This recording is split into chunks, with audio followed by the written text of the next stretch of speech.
Episode 160 పోటీలు పెడదామా? అమూల్య ప్రవర్తనకి ఆశ్చర్యపోతూ ఆమె ఇలా ఎందుకు ప్రవర్తిస్తుందో తెలుసుకోవాలనుకున్నాడు బాలభద్రుడు. మరోవైపు శివంగి మాటలకి ఒక్కసారిగా షాకయ్యి, అంటే నన్ను విడుదల చేసిన అమ్మాయివి నువ్వేనా అని కళ్ళు పెద్దవి చేసి ఆశ్చర్యపోతూ అంది సావిత్రి. నా బందిఖానాలో ఉన్న నిన్ను విడిపించేంత ధైర్యం ఎవరు చేస్తారు సావిత్రి అని పొగరుగా అంది శివంగి. అది కూడా నిజమే అనుకుంటూ, ఇన్నేళ్లు బందీగా ఉంచి ఇప్పుడెందుకు విడుదల చేశావు అని అమాయకంగా అడిగింది సావిత్రి. నా పిల్లల్ని వెతకడానికి నాకొక మనిషి కావాలి, అది కూడా ఒక ఆకాయి అయ్యుండాలి. భైరవుడు చనిపోయాడు కాబట్టి వేరే మార్గం లేక నిన్ను విడుదల చేశాను అని రాక్షసంగా చూస్తూ చెప్పింది శివంగి. కారణం లేకుండా శివంగి ఏమీ చెయ్యదని సావిత్రికి బాగా తెలుసు. అందుకే ఆమె మాటలకి పెద్దగా షాక్ అవ్వలేదు. కాని భైరవుడు ఎందుకు చనిపోయాడో తెలుసుకోవాలనుకుంది. ఆ భైరవుడు నన్ను మళ్లీ మోసం చేశాడు అంటూ అభి గురించి భైరవుడి గురించి వివరంగా చెప్పి, ఈసారి నువ్వలాంటి పిచ్చి పనులు చేస్తే ఏం చేస్తానో తెలుసు కదా అని బెదిరించింది శివంగి. సావిత్రికి వెంటనే ఒక ఆలోచన వచ్చింది. తన శక్తులు తిరిగి సంపాదించుకోటానికి ఇదే కరెక్ట్ సమయం అనుకుని, నీ పిల్లల్ని వెతికిస్తే నాకు ఏమిస్తావు అని అడిగింది. నిన్ను విడుదల చేసింది చాలదా అని సింహంలా గర్జించి, నిన్ను విడుదల చేసిన నాకు మళ్లీ బంధించటం పెద్ద పని కాదు సావిత్రి అని గంభీరంగా అంది శివంగి. ఆమె కోపానికి భయపడి ఆమె కాళ్ల మీద పడిపోతూ, నన్ను క్షమించు శివంగి, ఇలా అయినా నా శక్తుల్ని సంపాదించుకుందాం అనుకున్నాను, అంతే అని కన్నీళ్లు పెట్టుకుంది సావిత్రి. అవి కపట కన్నీళ్లని శివంగికి కూడా తెలుసు. కాని తన పిల్లల్ని వెతకడానికి మరో మార్గం లేకపోవడం వల్ల సావిత్రి నాటకాలన్నీ భరిస్తోంది. నువ్వు నా పిల్లల్ని ఎంత త్వరగా వెతికితే అంత మంచిది సావిత్రి. నీ శక్తుల గురించి ఆలోచించకు.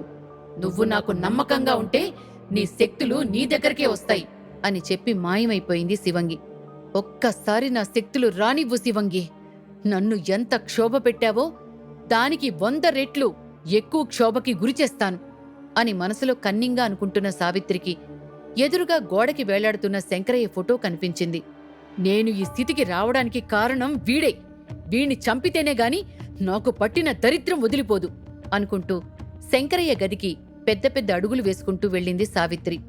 మరోవైపు బాలభద్రుడు సావిత్రి కోసం బంగ్లాలో ఉన్న అన్ని గదులు వెతికేశాడు. అయినా సరే అతడికి సావిత్రి కనిపించలేదు. శంకరయ్య గది దాటి వెళ్తున్న బాలభద్రుడికి లోపల నుండి ఏవో శబ్దాలు రావడంతో లోపలికి వెళ్లిపోయాడు. కాని డోర్స్ లాక్ చేసి ఉండటంతో వెళ్లలేకపోయాడు. లోపలికి వెళ్లేంత ధైర్యం ఎవరు చేశారు అని మనసులో అనుకుంటూ తలుపులకున్న కన్నంలో నుండి లోపలికి చూసి షాక్ అయ్యాడు బాలభద్రుడు. ఇన్నేళ్లు నా చేతుల్లో చావడానికి ఇలా జీవోత్సవంలా బ్రతుకుతున్నట్టున్నావు శంకరయ్య. నేను వచ్చేశాను కదా, ఇంక నీకు విముక్తి కలిగిస్తాను అని శంకరయ్య గొంతు పట్టుకుని గట్టిగా పిసుకుతూ అంది సావిత్రి. తిరిగి వచ్చిన ఆమెను చూసి భయపడిపోతున్నాడు శంకరయ్య. ఊపిరందడం లేదు, గిలగిలా కొట్టుకుంటున్నాడు. బ్రతికి ఇంకా ఏం సాధిస్తావు శంకరయ్య? బాలభద్రుని చూసుకోటానికి నేనున్నాను, ఈ ఊరిని చూసుకోవడానికి బాలభద్రుడున్నాడు. నీ వల్ల ఇప్పుడు పైసా ఉపయోగం లేదు అని రాక్షసంగా అంది సావిత్రి. ఇదంతా తలుపు కన్నంలో నుండి చూస్తున్న బాలభద్రుడు ఆశ్చర్యపోయాడు. ఒక్క క్షణం తన కళ్ళని తానే నమ్మలేకపోయాడు. ఇంకా ఆలస్యం చేస్తే తన తండ్రిని చంపేస్తుందేమోనని భయపడి, తలుపులు తెరవండి, తలుపులు తెరుస్తారా లేదా అని తలుపుల మీద కొడుతూ తన భుజాలతో తలుపుల్ని పగలగొట్టడానికి ప్రయత్నించాడు బాలభద్రుడు. ఛ, ఈ రోజుకి బ్రతికిపోయావు అని మనసులో అనుకుంటూ తలుపులు తెరిచింది సావిత్రి. బాలభద్రుడు లోపలికి పరిగెత్తుకుంటూ వెళ్లి ఊపిరి తీసుకోవడానికి కష్టపడుతున్న శంకరయ్యకి ఆక్సిజన్ సిలిండర్ పెట్టాడు. ఒక్కొక్కసారి శంకరయ్యకి ఊపిరి సరిగ్గా ఆడదు. అందుకే సిటీ నుంచి ప్రతి నెల 2 ఆక్సిజన్ సిలిండర్స్ తీసుకొస్తాడు బాలభద్రుడు. వాటిల్లో ఒకటి శంకరయ్య మూతికి పెట్టి, అసలు ఏం చేయడానికొచ్చారిక్కడికి అని సావిత్రిని కోపంగా అడిగాడు.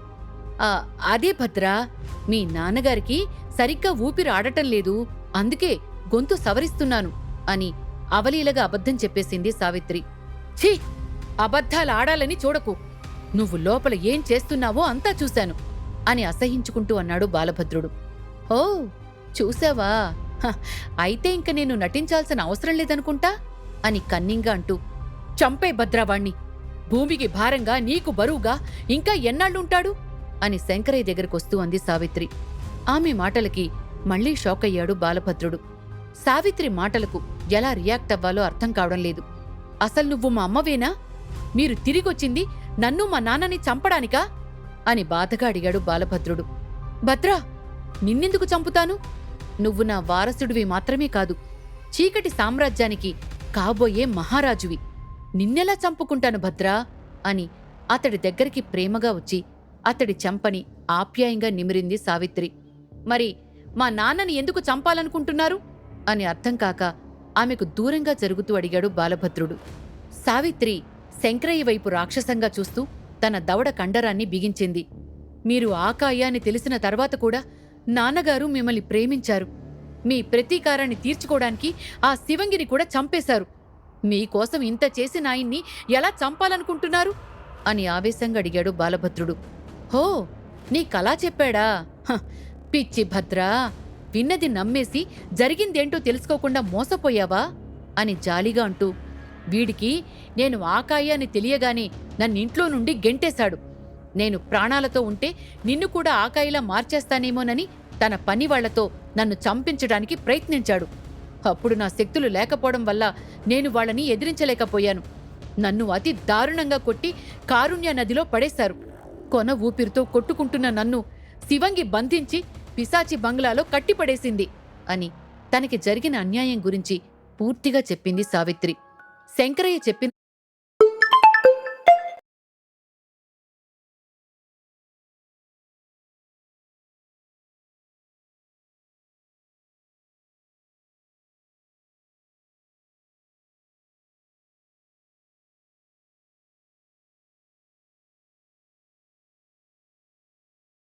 దానికి సావిత్రి చెప్పిన దానికి సంబంధం లేకపోవడంతో అతడి వైపు చూశాడు బాలభద్రుడు. ఏదో తప్పు చేసిన వాడిలా తలదించుకున్నాడు శంకరయ్య. ఇప్పుడు చెప్పు భద్రా, వీణ్ణి ఏం చేయమంటావు? ఆ రోజు నన్ను కారుణ్య నదిలో పడేయకపోయుంటే ఈరోజు నిన్ను చీకటి సామ్రాజ్యానికి మహారాజును చేసుండేదాన్ని అని డిసప్పాయింటింగ్గా ఫీలవుతూ అంది సావిత్రి. వీళ్ళిద్దరూ మాట్లాడుకుంటున్నది బయట నుండి ఎవరో రహస్యంగా వింటున్నారు.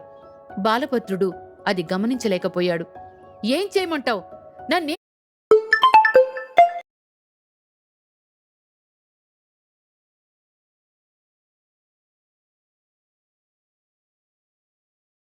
ఏం చేయమంటావు భద్రా అని హిస్టీరియా వచ్చిన పేషెంట్లా అరిచింది సావిత్రి.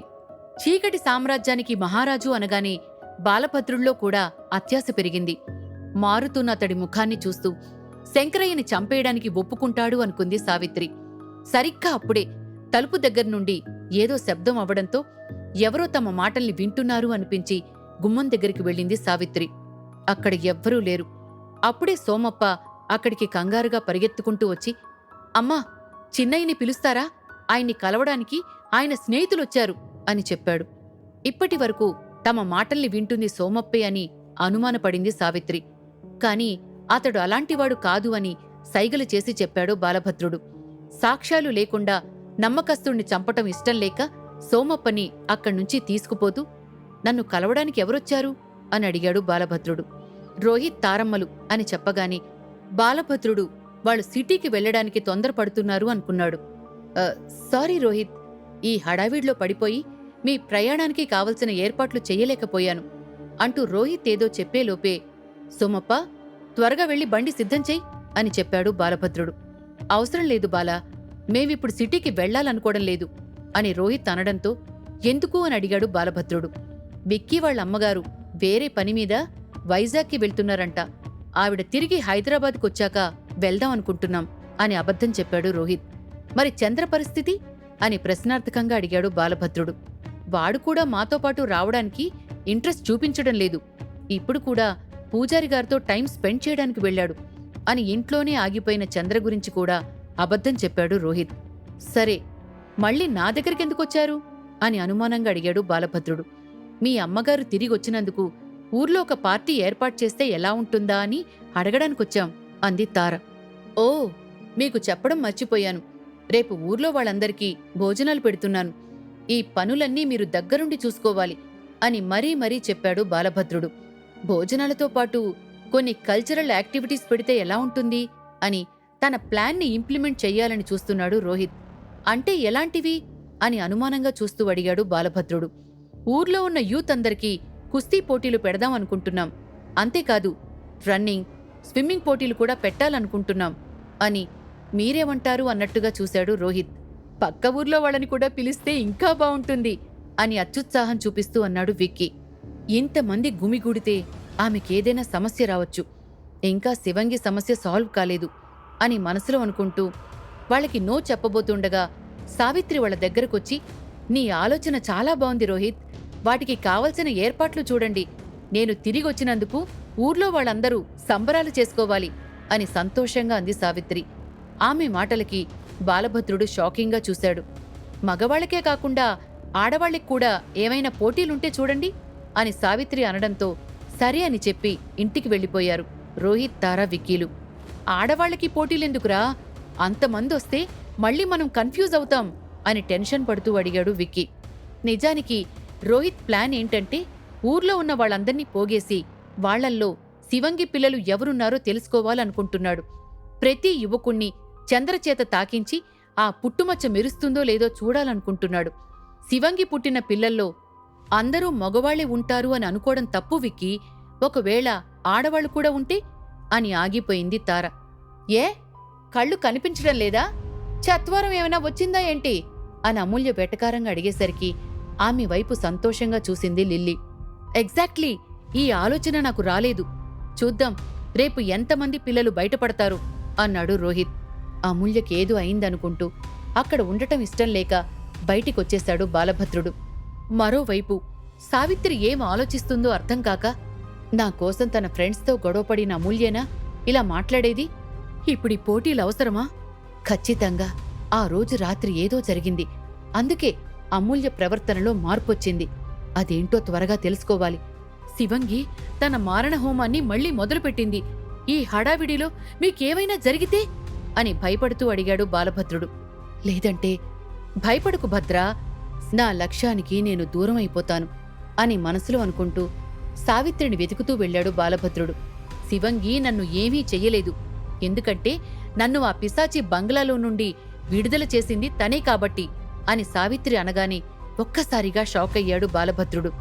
సావిత్రి ఎక్కడికి వెళ్ళింది? 25 ఏళ్లు సావిత్రిని బందీగా ఉంచిన శివంగి ఇప్పుడామెను ఎందుకు విడిచిపెట్టింది? ఏం మాట్లాడుతున్నారమ్మా? రోహిత్ ప్లాన్ ఏంటి? ఈ ప్రశ్నలన్నింటికీ సమాధానాలు తెలుసుకోవాలనుందా? అయితే అంతం స్టోరీలో తర్వాత భాగాలు వినాల్సిందే మరి. శివంగి మిమ్మల్ని విడుదల చేయడమేంటి? అదెలా సాధ్యమవుతుంది అని అయోమయంగా అడిగాడు బాలభద్రుడు. ఎందుకంటే ఇప్పుడు నా అవసరం దానికుంది కాబట్టి. ఈ ఊర్లో నాతో పాటు భైరవుడు అని ఇంకొక ఆకాయి కూడా ఉన్నాడు. మీరు కూడా ఏమైనా గెస్ చేస్తే కామెంట్స్ రూపంలో చెప్పండి. తర్వాత భాగంలో కలుద్దాం. అంతవరకు stay tune to pocket FM. వాడి చేత తనకి పుట్టిన 5 పిల్లల్ని కనిపెట్టాలనుకుంది శివంగి. కాని అది జరగలేదు. అందుకే నా చేత ఆ పని చేయించాలి అనుకుంటోంది అని చెప్పింది సావిత్రి. ఓ, అయితే తన 5 పిల్లలు ఇంకా బ్రతికే ఉన్నారన్నమాట అని ఆశ్చర్యార్థకంగా అడిగాడు బాలభద్రుడు. అతడి మాటలకి ఆ గది మొత్తం అదిరిపడేలా నవ్వుతూ, నీకు ఆ శివంగికి తెలియని విషయం ఏమిటంటే దాని పిల్లలు ఎప్పుడో చచ్చిపోయారు. వాళ్లని ఈ చేతులతోని పూడ్చిపెట్టాను అని రాక్షసంగా నవ్వుతూ తన చేతుల్ని చూసుకుంది సావిత్రి. ఆమె మాటలకి ఒక్కసారిగా షాక్ అయ్యాడు బాలభద్రుడు. సావిత్రి శివంగి పిల్లల్ని ఎలా చంపింది? అసలు ఎందుకు చంపింది? ఈ విషయం శివంగికి తెలిస్తే ఏం జరుగుతుంది? శివంగి పిల్లల్ని సావిత్రి చంపేస్తే చంద్ర ఎలా శివంగి కొడుకయ్యాడు? ఈ ప్రశ్నలన్నింటికీ సమాధానాలు తెలుసుకోవాలనుందా? అయితే అంతం స్టోరీలో తర్వాత భాగాలు వినాల్సిందే మరి. మీరు కూడా ఏమన్నా గెస్ చేస్తే కామెంట్స్ రూపంలో చెప్పండి. తర్వాత భాగంలో కలుద్దాం. అంతవరకు stay tune to pocket FM.